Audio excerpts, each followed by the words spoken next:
Donald Trump appears to have headed straight to the golf course on the first day of his Thanksgiving trip to MaraLago in Florida, despite his staff insisting only an hour and a half earlier that he had a schedule of meetings and phone calls all day. The president flew to Florida for the holiday on Tuesday night after taking part in a traditional turkey pardoning ceremony at the White House, and was up bright and early on Wednesday morning to resume his feud with LaVar Ball, the father of a basketball player arrested in China, and his separate row with NFL players who kneel to protest against police violence during the national anthem. Those disagreeable errands out of the way, the president assured his 43.2 meters Twitter followers he would be having meetings and working the phones from the winter White House in Florida MaraLago. A White House press secretary, however, was less on message, telling the press traveling with the president that she expected a low-key day on Wednesday, according to the pool report shared by journalists. Within minutes, a correction had arrived to dispel any possible misunderstandings about Trump's work rate and stamina. While the White House communications staff expects the press pool to have a low-key day, it read, the president will not have a low-key day and has a schedule of meetings and phone calls. Just over an hour later, the Trump motorcade set off from MaraLago, arriving at Trump International Golf Club in West Palm Beach at 9:26 a.m.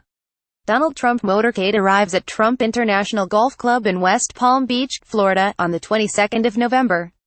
Photograph Eric The Reuters. The press were not invited in, having been safely stowed away at a public library across the street.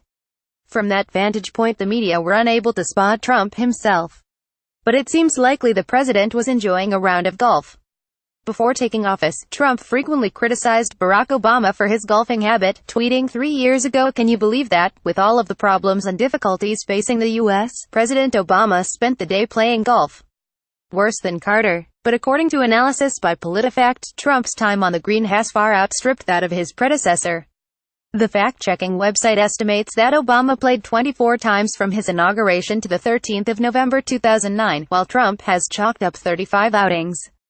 Data specialist Sophie Germain, creator of TrumpGolfCount.com, counts a total of 73 visits to golf clubs, but is in line with PolitiFact in her tally of confirmed rounds.